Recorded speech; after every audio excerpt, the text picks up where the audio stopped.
YouTube, what's going on today, man? Listen. It's been 20-something days since I started this video. 20-something days. And finally we prevailed. PD, are you trying to get out? Okay.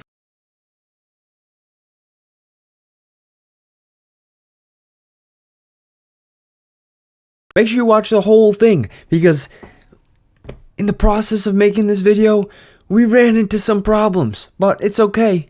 We fixed it.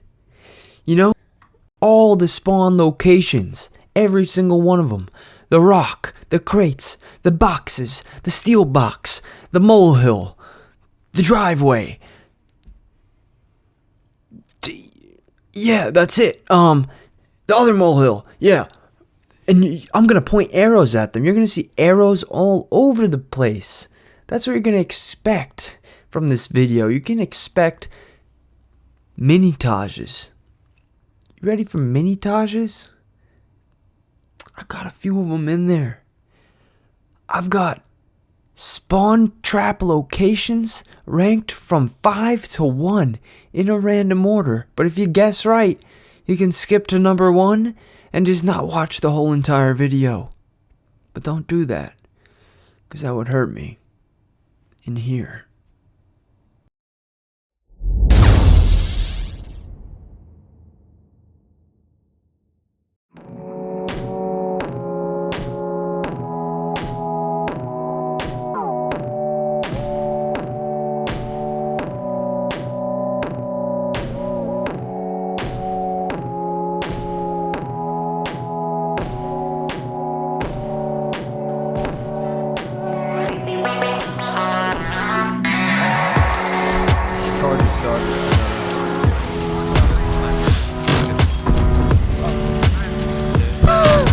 Oh my god!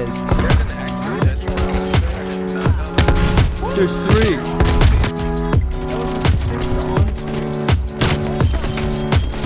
What the fuck? What's up, guys? It's Dilly Raku. If you're wondering why I haven't put something out in like 3 weeks, that's because I've been going so hard in the editing department, guys. It's been over 4 hours a day since that Christmas montage dropped, so.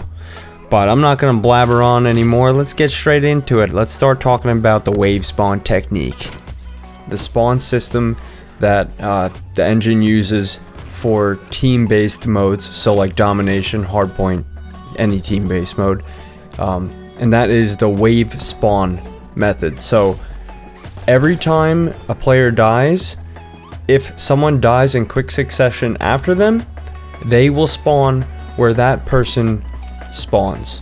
So pick any spawn point on the map. Let's just say green crates.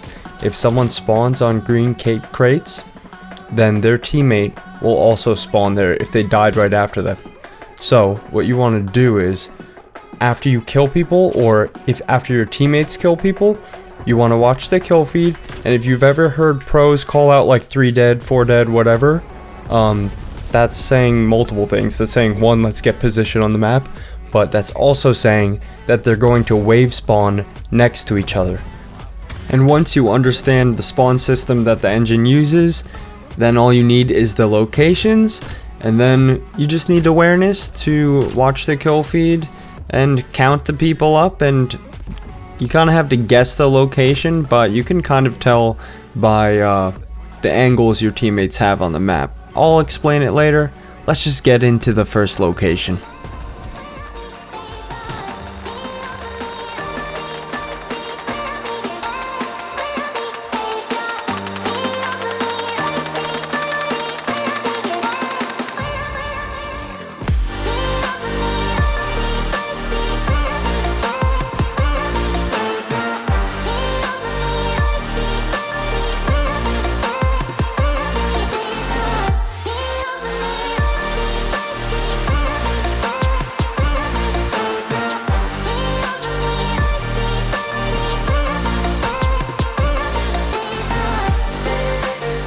First location is the truck. Is it the best location? I have to say though, this truck location I actually found out about in free-for-all. For those of you who haven't dabbled in the free-for-all department, I would definitely, I keep saying department, I don't know why. I would definitely, I'd definitely try out free-for-all. It's actually really good if you just take notes of all the places you spawn and all the places you see people spawn, because you will see people spawn in free-for-all. It's actually really useful to let you know how the spawns work, and in a game mode like Domination, you'll actually see a lot of the common areas being used as spawn points. So I'd recommend doing that, and I actually found the truck location in free-for-all, and it works out perfectly in Domination.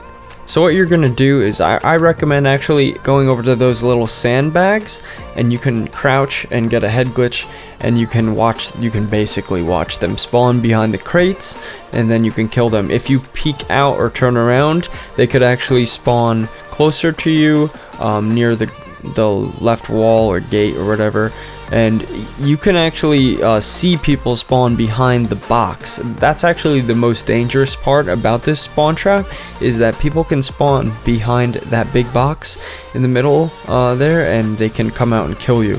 But that's a good thing for you if you want people to attack you so you can get the kill feed. You want people to come after you, so be a nuisance at the truck spot. Truck spot, I'd say, you know what, I'll just rank it now, why not? Truck spot is ranked number 2.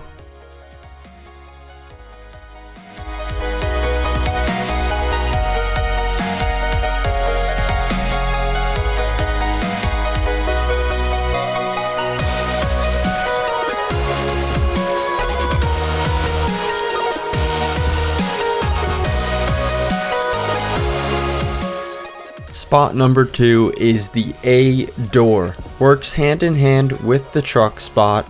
I'd say mix it up. Make sure your opponents don't know where you're going all the time. Sometimes go to the truck spot. If you die, then go to the door, or you can work in between them.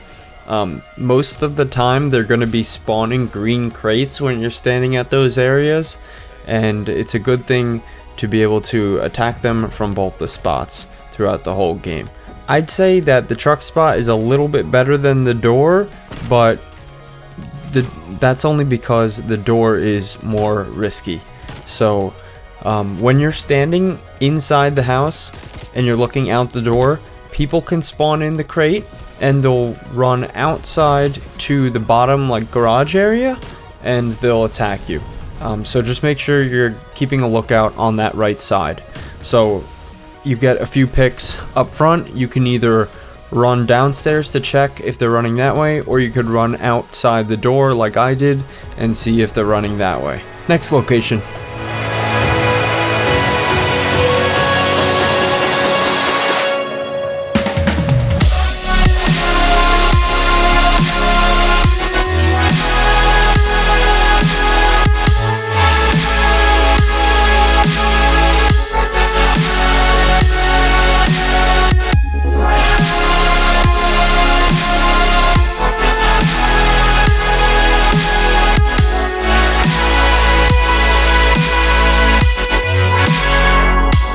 Spot number 3.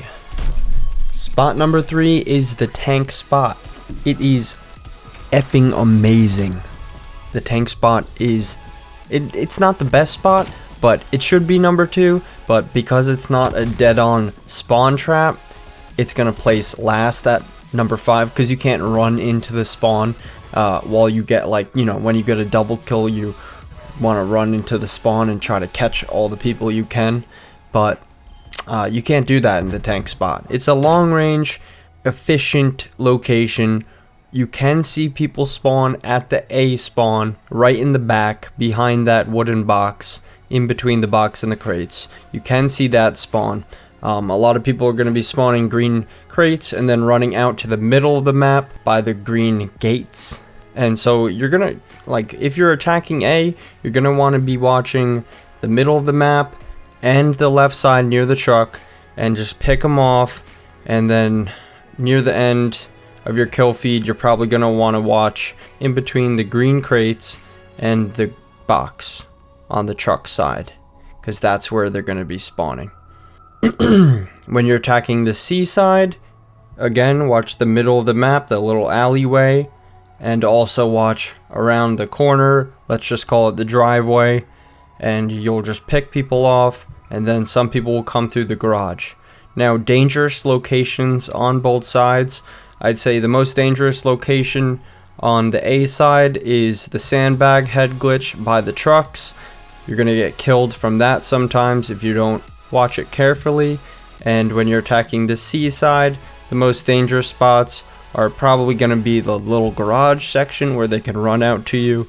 And then also the middle of the map for both sides can be a nuisance. If you have a lot of traffic coming in from the truck side or from the garage side, people are going to try to fork you from the middle of the map, and it's going to be a little rough. But I have to say, out of all the spots, the B site tank spot is the most efficient way to streak and to get a lot of kills without being at complete risk, because the closer you get to their spawn, the easier it is for them to rush you. So this is the most distance you'll get from their spawn, and you could still trap them mostly on the A side. The C side, you can't really trap them without peeking over to the driveway, but it's still great because they're still going to be flooding in, and it's the B side, so it's going to get a lot of traffic.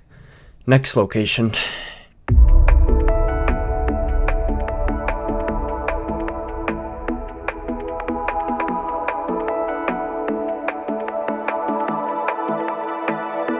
Watching it end again and again.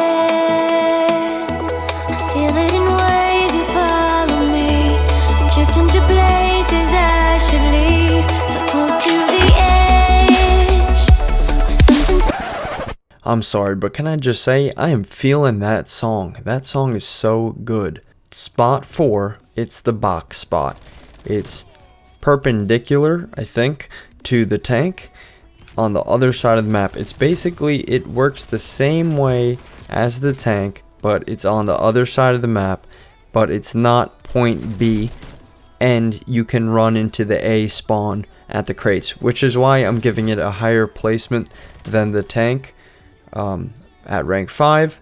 This is rank 4 because you can run into the A crates. So on the A side, it's better than the tank. On the B side, I'd say it's not, but technically you're still trapping them on the B side, because when they spawn on rock, which they're going to be spawning most of the time because people have lines of sight on the driveway and stuff, so they're going to be spawning rock mostly, they're not going to be able to run off the cliff. So you're blocking one whole side of the map. There's 3 lanes and you're blocking the left side. So and if they want to, they can peek over the cliff and you kill them, and you can kill people running across the bridge. As you saw, you can kill people in the middle area, and then if you're attacking A, you can kill them when they spawn behind crates, and people are going to want to get you off that box head glitch. And one thing to watch out for is the windows in the balcony room right across the bridge. You're going to want to watch out for people peeking over those windows, because you can't really do anything about those. So just be careful of that. That's your biggest weakness. And let's get to the last location. Stay with me while we leave. Don't worry, just believe me. This night will last. Stay with me.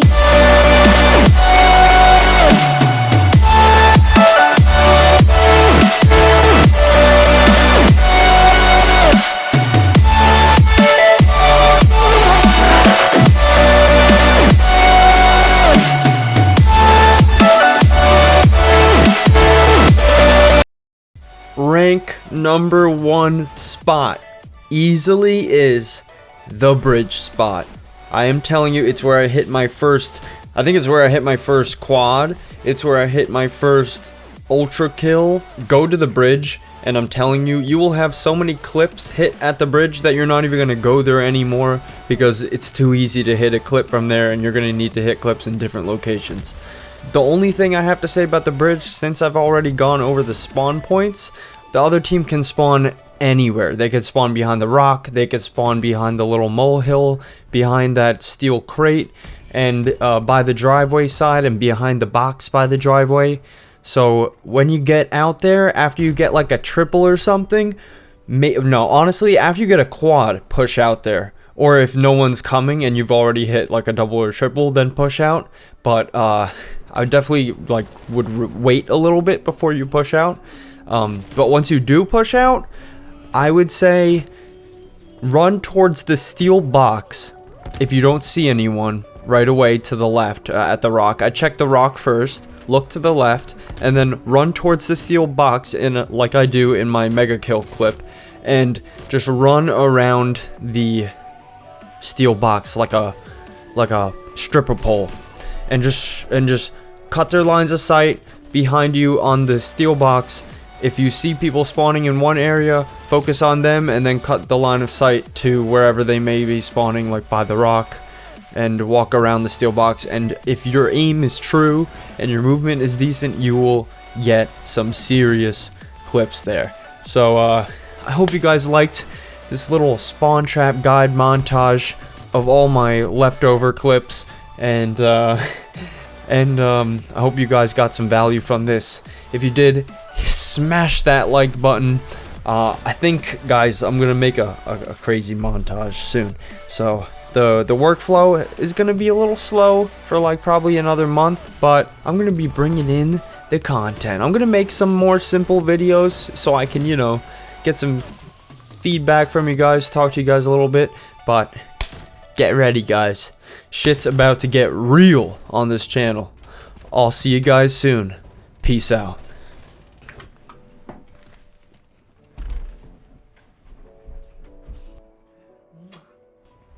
Go ahead, you can go. Bye-bye. When you come back, already? Come back, Mr. Peter. Come here, Mr. Peter, no! Mr. Peter!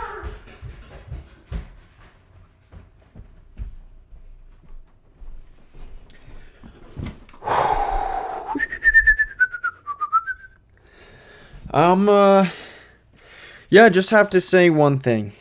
Are you a normal Oreo guy, a double stuffed Oreo guy, a vanilla Oreo guy, a peanut butter Oreo guy, or a limited edition Oreo guy, or a mega stuffed Oreo guy? AKA, are you psychotic? Probably. I'll catch you on the flip side. Peace and love, baby. Let's roll it. Roll the clip. Oh, I have to do that? Okay.